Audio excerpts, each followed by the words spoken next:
waxaan wada garanaynaa waqtiga lagu jiro waa waqti abaar ah waa waqti aad u adag laba xaalaba meesha way jiraan labada xaalad maxay yihiin kow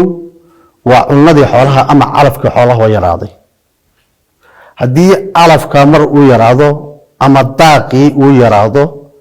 maxaa iman karaya waxaa iman karaya cudurro inay dilaacaan cudurrada waxay noqon karayaan kuwo la arki jiray iyo kuwo aan la aragba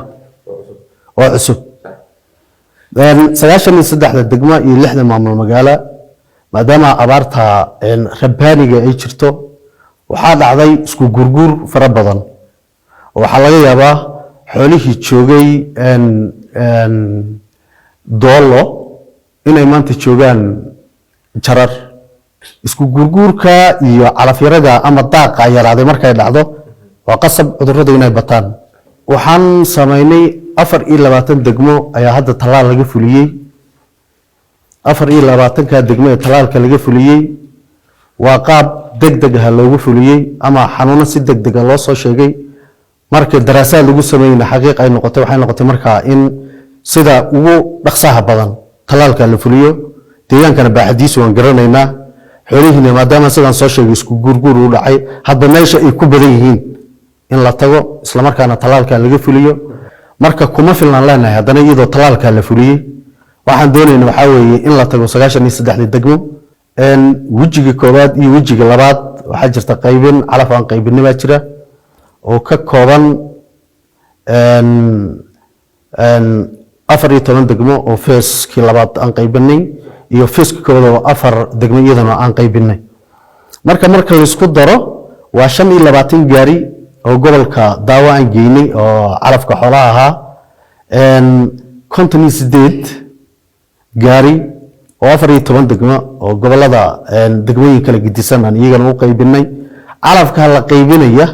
0.0 muxuu ka noqonayaa degmooyinka laftirkeeda waan dareemaynaa inuu wax badan wax ka baddelaynin waan dareemaynaa laakiin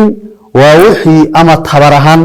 ama xafiiska isla markaa uu gacanta ku hayay on the spot in la qaybiyo waxaan dareemay ama aan garwaaqsanay waxa aan gacanta ku hayna maanta inayna ku filnayn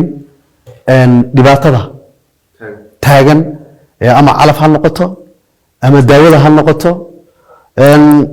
waxaan sameynay heer federaal inaan xiriir la sameyno wixii ay calaf hayaan shalidan ayaa ugu dambeysay waxyaabo ay ballan qaadeen baa jiraan iyagana ku sugayna